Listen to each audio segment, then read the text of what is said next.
The summer of 793 AD began like many before it along the cold, grey coast of Northumbria. The monks of Lindisfarne Priory rose before dawn, their chants echoing through the mist that rolled from the North Sea. For generations, this holy island had been a sanctuary of peace and learning, home to illuminated manuscripts, sacred relics, and the quiet devotion of men and women who believed the northern seas held nothing but the breath of God. But that peace would be shattered on June 8th of that year, a day the Anglo-Saxon chronicle would later describe as marked by terrible portents, dragons in the sky, lightning in the air, and famine soon to follow. For those who survived, what came from the sea that morning would forever redefine the word terror. Longships, unlike anything the monks had seen before, appeared through the fog, their curved prows carved with beasts from some heathen nightmare. The men aboard were not traders nor pilgrims, but raiders, Danes or Norsemen from across the sea. They came with iron axes, round shields, and the cold hunger of men who lived by the sword.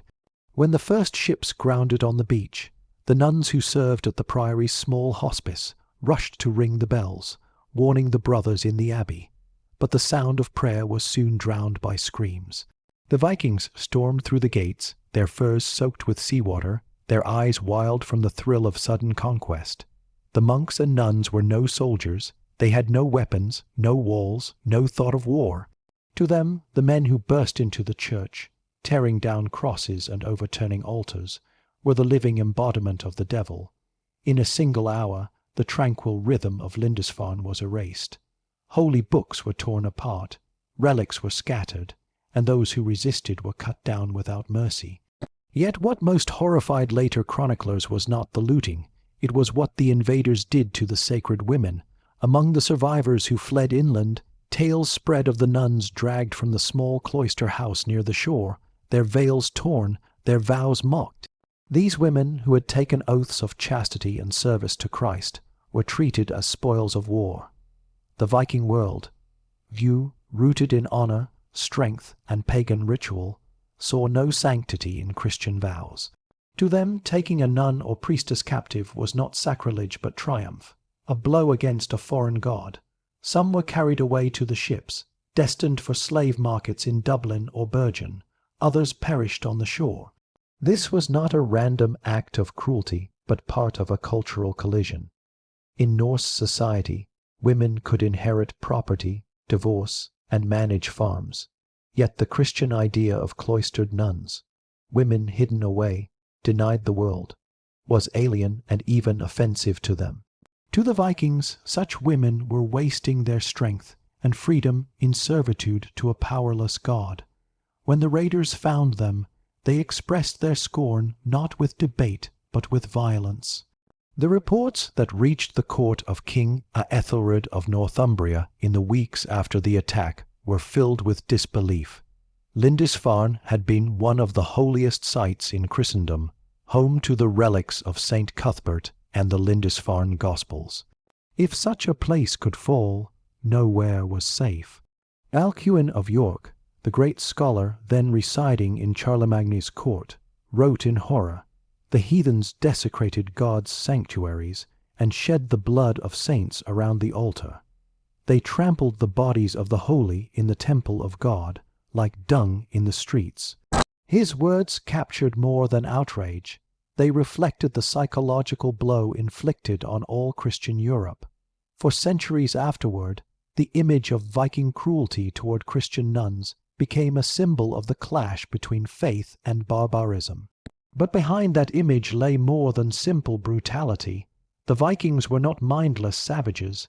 They were calculating seafarers who targeted monasteries for wealth and slaves. Gold chalices, jeweled crosses, and manuscripts were valuable, but human captives, especially educated or noble-born women, were even more so. Nuns, often from aristocratic families, could fetch high prices in foreign lands or be held for ransom. Others were forced into servitude or concubinage in distant fjords. The saga of St. Ebba's monastery, destroyed only decades later at Coldingham, tells of another grim fate, where nuns, hearing of Viking raiders approaching, disfigured their own faces with knives to deter their attackers. But when the Norse arrived, they burned the women alive in their cells. This cycle of fear and defiance marked the first century of Viking Christian encounters. From 793 onward, monasteries and convents along the coasts of England, Ireland, and France became prime targets. Each attack deepened the wound between the pagan North and Christian Europe, but also forged strange new bonds. Some captured women would later bear children who bridged both worlds, the descendants of slaves and raiders who would help Christianize Scandinavia itself. The sack of Lindisfarne thus marked more than the beginning of the Viking Age. It marked the beginning of a transformation. The horror endured by those nuns and monks became a warning to the faithful and an invitation to the ambitious. As word of the raid spread, other Norse chieftains took notice. They saw that the rich monasteries of the West were undefended, filled with gold, silver, and people who would not fight back. The raiding culture that followed would last for nearly 3 centuries. And yet, for all its savagery, that first raid was only the opening act. As the 9th century unfolded, the attacks grew larger, more organized, and more deliberate. Viking fleets turned from hit and run strikes to long-term occupations demanding tribute and land, and in their wake came a legacy of terror that would echo through every coastal abbey in Europe. The story of what the Vikings did to Christian nuns, from Lindisfarne to Brittany and beyond, reveals not only the violence of conquest, but the deeper struggle between two worlds, one ruled by the cross, the other by the axe. By the late 9th century, the Viking raids that had begun as lightning strikes along the coasts of England and Ireland had transformed into a grim and familiar pattern. Where once a handful of ships appeared from the sea and vanished within hours, now great fleets sailed under the banners of Danish jarls and Norwegian kings. These men no longer came merely for loot. They came for land, tribute, and dominance. But wherever the longships touched shore, one rule of fear held true. Monasteries and convents were the first to fall. The raid that descended upon Coldingham in the Scottish borderlands around 870 AD became one of the darkest and most retold in all early medieval chronicles. It revealed both the desperation of the Christian faithful and the unrelenting savagery that the Viking name had come to embody. Coldingham was founded 2 centuries earlier by Saint Ebba the Elder, a Northumbrian princess who had renounced noble life to devote herself to God. By the 9th century, her abbey had become home to both monks and nuns who followed a strict rule of chastity and service. It stood high above the North Sea, its cliffs catching the salt winds that carried both prayers and rumors of terror from the south. Word had spread that Norsemen were once again moving northward, striking the monasteries of Tynemouth and Wearmouth, burning villages, taking slaves, and slaughtering priests. The nuns of Coldingham prayed for deliverance, but in the year 870, deliverance did not come. One chronicler of the time, Simon of Durham, later recorded the tragic account that defined that day. When the women of the abbey heard that Viking ships had been sighted on the horizon, they gathered under the leadership of their abbess, believed to be a descendant of Saint Ebba herself. She was described as strong in faith and terrible in resolve. Realizing that resistance was impossible and knowing well what the Norsemen did to Christian women, she called the nuns together in the chapel and urged them to perform a desperate act of sacrifice. In the flickering torchlight, she took a blade and cut away her nose and upper lip, declaring that if the raiders sought beauty or conquest, they would find neither here. One by one, the other nuns followed, mutilating their faces in a grim imitation of martyrdom. When the Vikings arrived, they found not a convent of pleading captives, but a hall of bleeding women who refused submission. Enraged and perhaps unnerved by the sight, the Norsemen locked the doors and set the abbey ablaze. The wind carried the smoke out over the cliffs, and the bodies of the nuns were later found amid the charred remains of the altar. Their sacrifice was celebrated in later hagiographies as a testament to faith, but it also revealed the scale of despair felt by Christian women in the face of Norse raids. To them, the horror was not death but dishonor, and in that choice lay one of the most haunting moral scars of the early medieval world. The Norse attitude towards such acts was complex. To the pagan warrior culture, death by fire or sword was an honorable fate if met with courage. But they could not comprehend the concept of a woman denying life itself for chastity. To them, this was not bravery but madness. The Viking world, view shaped by Odin's sagas and the Eddic Code, measured honor by strength and fertility. Women were valued as keepers of households, prophets, and even shield maidens, yet they were also seen as the rightful spoils of war. Christian vows of celibacy were not sacred. They were insults to life itself. Thus, when Norse raiders took Christian nuns captive, they saw it as a symbolic triumph, a way of desecrating the rival faith by corrupting its most sacred servants. Slave markets from Dublin to Hedeby and Copang filled with captives taken from monasteries and convents. Some were sold as labourers, others as concubines or house servants. The Christian chroniclers called these women martyrs, but in Norse sagas they appeared as mysterious foreign wives or seeresses who brought with them strange symbols of a dying god. The blending of faiths that followed was brutal but transformative. Children born of such unions would later spread Christianity back into the Northlands that had once unleashed the terror. It was through these fractured lines of descent that the very faith the Vikings tried to erase would one day conquer them. The story of Coldingham also marked a turning point in how Christendom viewed the Viking threat. No longer were these attacks seen as isolated acts of piracy. They were recognized as an existential war between belief systems. The clergy began calling the invaders the scourge of God, sent as punishment for the sins of men. Sermons across England and Francia warned that divine wrath had taken the shape of northern steel. Yet while bishops preached repentance, local rulers began building stone fortifications around monastic sites, a new form of defense that symbolized both fear and adaptation. Meanwhile, among the Norse themselves, tales of the burning of Coldingham spread quickly. Some skaldic verses even mocked the women's defiance, describing them as cursed brides who offered themselves to fire instead of men. Others, however, spoke of the abbess with a measure of awe. To face death willingly, even in such a way, resonated with the Viking sense of fatal courage. It was said that one raider, later converted to Christianity, confessed that the memory of those women haunted his dreams long after he returned to the fjords of Norway. Historically, the sacking of Coldingham and similar monasteries marked the second phase of the Viking expansion, the move from raiding to permanent conquest. After 865, the great heathen army, led by the sons of Ragnar Lothbrok, invaded England not as raiders but as settlers. They brought with them entire families, craftsmen and farmers. Towns like York became Viking strongholds, yet even amid these settlements, the targeting of churches and convents continued, both for wealth and as a demonstration of dominance over the Christian order. For the Norse, each burned abbey was not just a victory, it was proof that their gods still ruled the sea. By the time the smoke cleared over Coldingham, the coastline of Britain had been transformed into a frontier of fear. Every abbey from Lindisfarne to Jarrow kept watch for the sails that might appear on the horizon.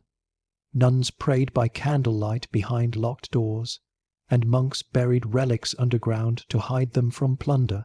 The faith that had once seemed unshakable now trembled before the fury of the north.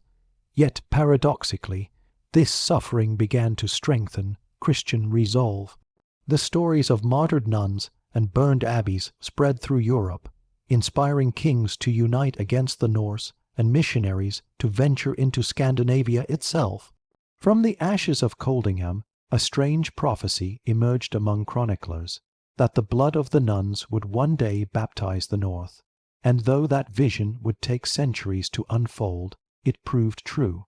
The same regions that once sent raiders to desecrate convents would later raise stone cathedrals in their memory.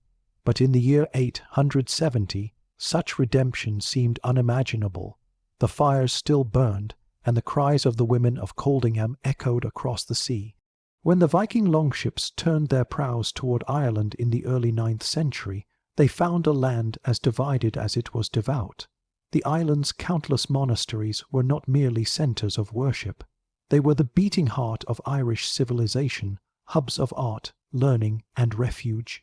For centuries, the monasteries of Kells, Clonmacnoise, and Bangor had safeguarded the faith and culture of a people who had never known the fury of a foreign invasion. That innocence ended when the black sails appeared off the coast. The Norsemen who landed on Irish shores did not come only for plunder. They came for dominion. What they did to the women of the Church would become one of the most haunting chapters of Ireland's early medieval history. The first major raids began around 795 AD, striking the island monasteries of Rathlin and Iona. The pattern was familiar: swift attacks on undefended sanctuaries, the seizing of treasure, the torching of manuscripts, and the capture of monks and nuns alike. But as decades passed, those raids evolved into permanent Viking strongholds along the coasts. Towns like Dublin, Waterford, and Limerick were founded by Norsemen, becoming hubs for trade, piracy, and slavery. The Irish called them longforts of fortified ship, bases, and from these harbours, fleets sailed inland up the rivers, spreading terror deep into the countryside. For the Christian women of Ireland, particularly those in convents, the Viking Age was not an age of discovery, but an age of captivity. Contemporary sources, though often filtered through monastic outrage, leave little doubt about the nature of what occurred. The * annals of Ulster * record attacks on monastic houses in Armagh, Kildare, and Clonfert, describing the violation of holy virgins and the enslavement of the handmaidens of Christ. Such language, even by medieval standards, carried a tone of horror beyond mere looting. The abbesses and nuns of these communities, many of noble birth, represented the most respected class of women in Irish society. Their abduction or desecration was not only an act of personal cruelty, but a symbolic humiliation of Christian Ireland itself. The Norsemen viewed these women through a lens shaped by their own culture of honor and conquest. In Viking law, slavery was accepted, but captives of noble blood held special value. A nun descended from a king's house could command a high ransom. Others were kept as domestic slaves or concubines. The sagas, written centuries later in Iceland, rarely mention nuns directly but allude to white-clad women, taken in raids on the Western Isles, women who wept for a god who would not answer. The Norse skalds saw them not as victims, but as trophies of victory, living proof of Odin's favor in battle. Yet within the darkness of these events, history reveals moments of defiance and transformation. Some of the captured Christian women became silent missionaries, carrying their faith into the very households of their captors. Chronicles from the later Christianization of Norway and Denmark mention women of foreign birth, who introduced prayers, crosses, and tales of a crucified God to their pagan husbands and sons. It is believed that some of these were the very captives taken from Irish or English convents during the raids of the 9th century. Through them, the same faith that had been desecrated on the coasts of Ireland began to take root in the north. One of the most chilling stories comes from the * Vita Sanct Tidimpni *, a later Irish legend believed to echo true events. It tells of a young Christian woman of noble descent who fled across the sea to escape a pagan invader who sought her as a concubine. When discovered, she chose death over violation. Though the legend was shaped by hagiography, historians suspect it reflects the broader experience of the Irish Church's women during the Viking onslaught. To die defending chastity became, for these nuns, the ultimate act of witness, a reversal of the Viking ideal where honor was won through conquest. In the 9th century, the Irish Church also began to adapt to the new threat. Convents and monasteries were moved inland, fortified with earthen walls, or even merged with secular settlements for protection. Some abbesses struck uneasy truces with local Norse chieftains, paying tribute in silver or food in exchange for safety. In Dublin, the growing Norse-Irish population produced hybrid communities where Christian and pagan beliefs intertwined. Archaeological finds from Dublin's Viking quarter reveal Christian crosses carved with runic inscriptions, suggesting that even the raiders who had once mocked the faith began to absorb it. Yet the trauma of the raids left deep scars in Irish memory.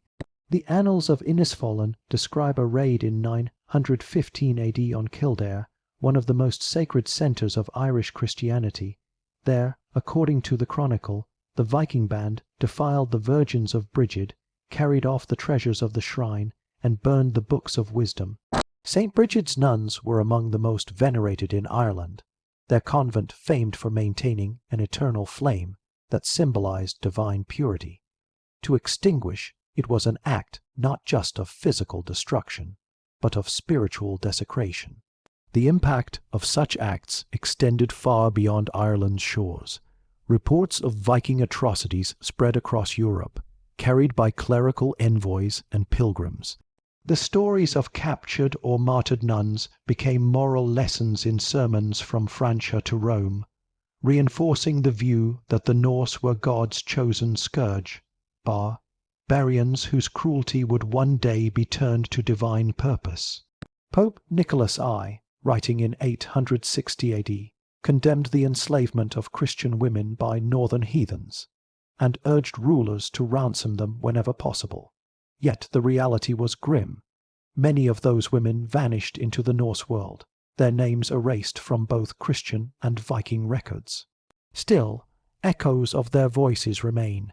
In Icelandic sagas written centuries later, faint traces of these women appear, unnamed mothers who taught their children strange prayers, wives who wore small iron crosses beneath their garments, seeresses who spoke of a god who rose from death. Through such fragments we glimpse how faith survived captivity, turning horror into legacy. The Christian nuns who were taken from Ireland did not all perish or yield. Some, by endurance alone, became unwitting instruments of the conversion that would later end the Viking Age itself. By the dawn of the 10th century, the tide had begun to shift. The Norse settlers who had once raided Ireland were now intermarrying with the local population, adopting Irish customs and embracing Christianity. Dublin, once a slave port, became a centre of trade and faith. Churches rose over the bones of burned convents, and the descendants of pagan raiders were baptized in the same rivers their ancestors had stained with blood. But the memory of what the Vikings had done to the Christian nuns of Ireland remain, etched in legend, lament, and the ruins of stone cloisters that still face the sea. By the 10th century, the Viking fury that had once swept across Europe began to slow, but it had already reshaped the continent. From the coasts of England and Ireland to the rivers of France and the monasteries of the Low Countries, the scars of 2 centuries of raids were visible everywhere. Churches rebuilt in stone stood where wooden abbeys had burned, and the chronicles of monks still trembled with memories of fire, chains, and blood. Yet in this later phase of the Viking Age, a strange transformation was taking place. The same Norsemen who once dragged Christian nuns from their cells were now kneeling before the altars they had destroyed. Conversion did not erase the past, it cast it into sharper relief. For behind every baptismal vow and every new church in Scandinavia lay the memory of what the Vikings had done to the holy women of Christendom. The 10th century saw the rise of powerful Norse rulers who began to realize that Christianity could be a tool of unity and legitimacy. Kings like Harald Bluetooth of Denmark, Olaf Tryggvason of Norway, and Olaf Haraldsson later, Saint Olaf sought to replace the scattered cults of the old gods with a single faith that would link them to the growing Christian monarchies of Europe.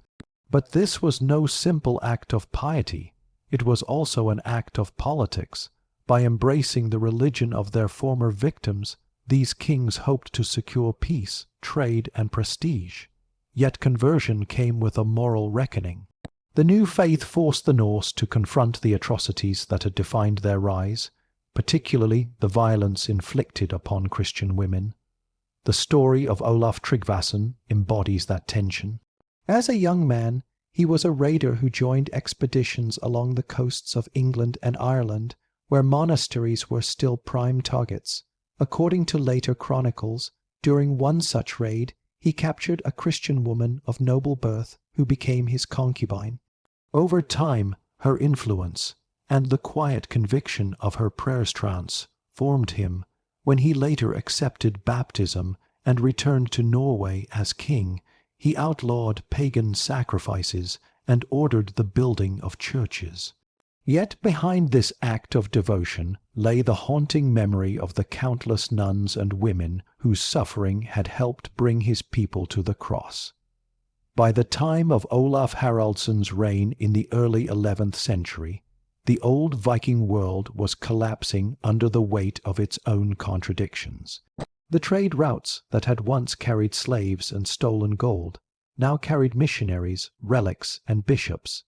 In towns like Trondheim and Roskilde, the descendants of former raiders began erecting stone cathedrals modelled after those of England and France.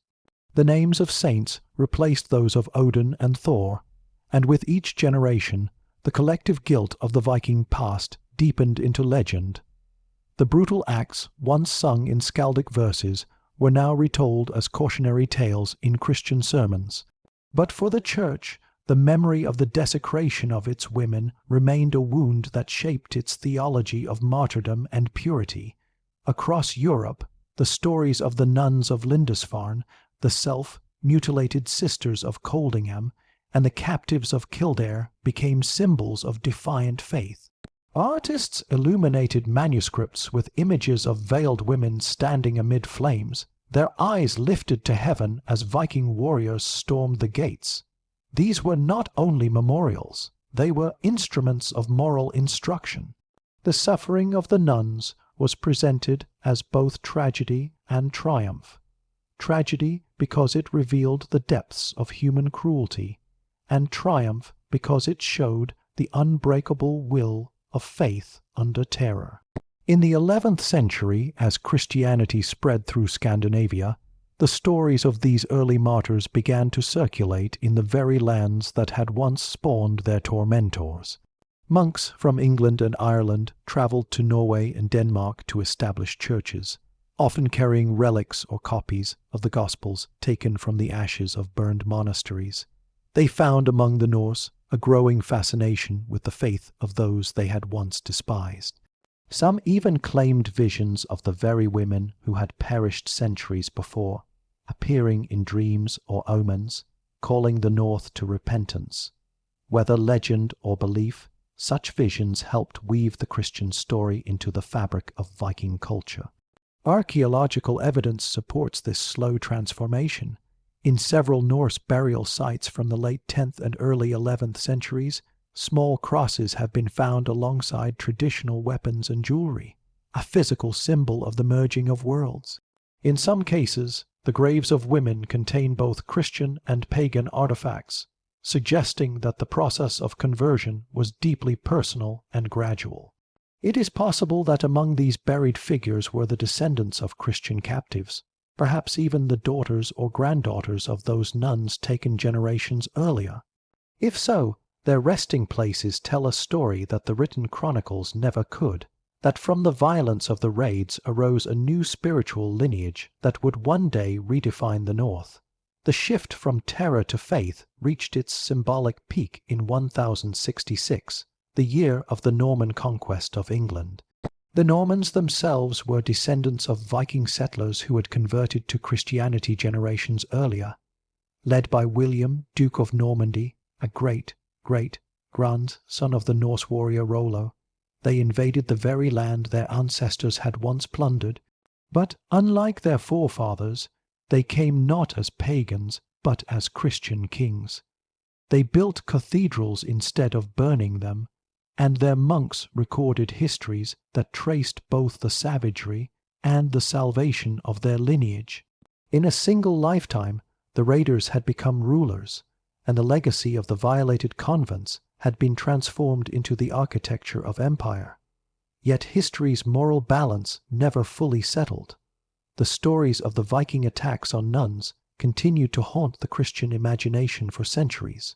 Medieval preachers used them to warn of moral decay and to celebrate the power of divine endurance.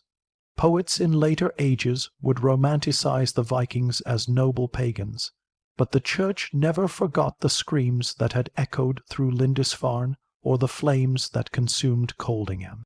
Even today, ruins along the British and Irish coasts bear silent witness. The stones of those abbeys, blackened by ancient fire, stand as monuments to both destruction and rebirth. From the 8th century to the dawn of the 11th, the encounters between the Vikings and Christian nuns formed a grim mirror of Europe's transformation. They revealed the collision between two civilizations, one bound by faith in salvation, the other by belief in fate and strength. In their struggle, Europe was reforged. The brutality of the raids forced the Church to strengthen its institutions, unify kingdoms under a shared cause, and ultimately spread its influence to the farthest northern fjords. And though the nuns of Lindisfarne, Coldingham, and Kildare could never have known it, their suffering became a strange form of conquest, the triumph of faith through endurance. By the time the last Viking ships had been pulled ashore and the cross rose over Scandinavia's hills, the story had come full circle. The women who had once been humiliated or martyred were now venerated as saints. Their memory haunted the churches built by those who bore the blood of their captors. The world the Vikings had tried to tear apart had absorbed them instead, transforming their legacy from one of destruction to redemption. The age that began with the burning of holy women ended with the baptism of their tormentors, proving that even the darkest cruelty could, through history's long course, become the seed of light.